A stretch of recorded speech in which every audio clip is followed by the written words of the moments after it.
మామిడిలో high density విధానం అమిత ఆదరణ పొందుతోంది. 10 ఏళ్ల క్రితం అందుబాటులోకి వచ్చిన ఈ ఆధునిక విధానంలో సాగు చేసేందుకు ఎంతో మంది రైతులు ఆసక్తి చూపుతున్నారు. పాత రోజుల్లో ఎకరాకు 20 నుంచి 40 మొక్కలే నాటిన సంప్రదాయ విధానం నుంచి ఎకరాకు 200 నుంచి 1000 మొక్కలు నాటే ఆధునిక విధానానికి రైతులు ఆకర్షితులవుతున్నారు. పాత విధానంలో 10 ఏళ్లకు గాని రాని దిగుబడిని హై డెన్సిటీ లేదా అధిక సాంద్ర విధానంలో 3వ ఏట నుంచే రాబట్టే అవకాశాన్ని అందిపుచ్చుకుంటున్నారు. అయితే ఈ విధానంలో సాగు చేసిన అనేక మంది రైతులు దిగుబడి తీయటంలో విఫలమవుతున్నారు. ఎందుకో తెలుసా? కొమ్మ కత్తిరింపులు చేయకపోవటం వలన. కొమ్మ కత్తిరింపు విధానం ఈ హై డెన్సిటీ విధానంలో చాలా కీలకం. కొమ్మ కత్తిరింపు చేయకపోతే మొక్కలు అల్లుకుపోతాయి, దిగుబడి రాదు. తోటను నాటేందుకు మొక్కల కొనుగోలు, ఎరువులు, ఇతరత్రా ఖర్చులపై అధిక పెట్టుబడులు పెట్టిన రైతులు ప్రూనింగ్ విధానాన్ని అశ్రద్ధ చేస్తే నష్టపోతారు. కాబట్టి మొక్కలు నాటినప్పటి నుంచే వాటిని గొడుగు ఆకృతిలో మలిచే విధంగా శిక్షణనివ్వాలంటూ ఎలా చేపట్టాలో వివరంగా తెలియజేస్తున్నారు వైఎస్ఆర్ ఉద్యాన విశ్వవిద్యాలయం ఏలూరు జిల్లా నూజివీడు మామిడి పరిశోధనా స్థానం ప్రధాన శాస్త్రవేత్త డాక్టర్ రాధారాణి.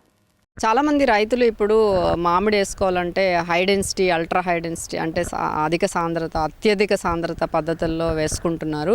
కానీ ట్రైనింగ్ మీద అవగాహన లేకపోవడం వల్ల వేసుకున్న తర్వాత అలాగే వదిలేయడం వల్ల అవి ఒకటి కలిసిపోయి మళ్ళీ మధ్యలో ఇంకొక రో తీసేయడము అలా చేస్తున్నారు. దానివల్ల ఈ మొక్కల మీద పెట్టే ఖర్చు పోతుంది, దిగుబడి కూడా తగ్గిపోతుంది. కాబట్టి వేసిన తర్వాత ట్రైనింగ్ కోసము ప్రూనింగ్ ఎలా చేసుకోవాలి అన్నది రైతులందరూ తెలుసుకోవాల్సిన అవసరం ఉంది. దీనికోసం ఏంటంటే ఫస్ట్ మనము నాటిన తర్వాత ఇప్పుడు కొంతమంది ఎకరాకి 520 మొక్కలు అలా నాటుతున్నారు. అంటే మొక్కకి మధ్య చాలా తక్కువ అయిపోతుంది. 2.5 మీటర్లు లేదా 2 మీటర్లు అలాగా నాటుతున్నారు.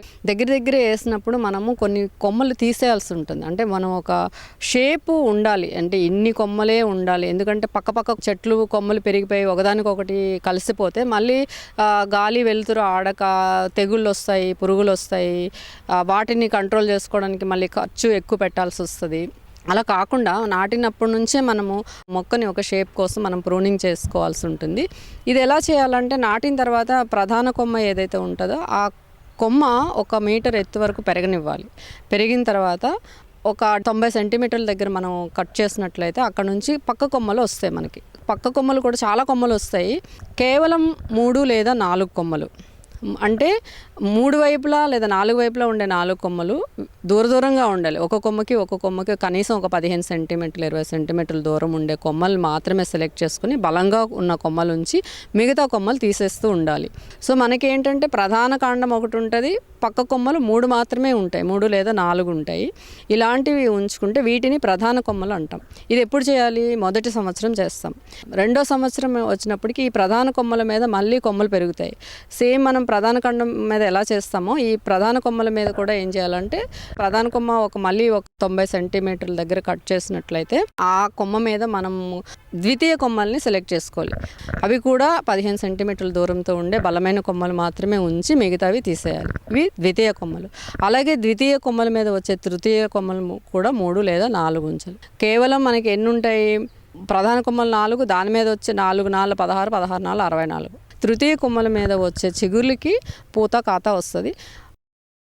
కాత అయిపోయిన వెంటనే మళ్ళీ తృతీయ కొమ్మల వరకే ఉంచి దాని మీద వచ్చే కొమ్మలన్నిటినీ కూడా మళ్ళీ ప్రతి సంవత్సరం ప్రూనింగ్ చేసుకుంటూ ఉండాలి.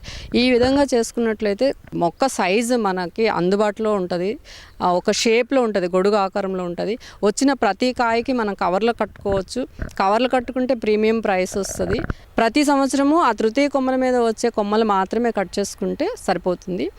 మామూలుగా దూరంగా నాటే ఇప్పుడు 9 మీటర్లు లేదా 10 మీటర్లు అలా దూరంగా నాటే తోటల్లో అయితే మనము సంవత్సరానికి ఒకసారి కాపు అయిపోయిన తర్వాత ఆ కొమ్మలు ఎక్కడైతే కాయలు ఏర్పడతాయి ఆ కొమ్మలు కనీసం ఒక 20 సెంటీమీటర్లు వెనక్కి కట్ చేసుకున్నట్లయితే అక్కడ నుంచి కొత్త కొమ్మలు వచ్చి ఆ కొమ్మల మీద పూత కాత ఎక్కువ వచ్చే అవకాశం ఉంటుంది. ఎందుకంటే మామిడిలో పూత మరీ లేత కొమ్మల మీద రాదు, ముదురు కొమ్మల మీద రాదు. కాబట్టి కరెక్ట్గా ఒక 3-4 నెలల వయసున్న కొమ్మలు అయితే అనువుగా ఉంటుంది పూత రావడానికి.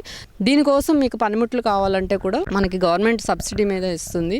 సో దాన్ని కూడా మనం ఉపయోగించుకోవచ్చు, రైతులందరూ ఉపయోగించుకోవచ్చు.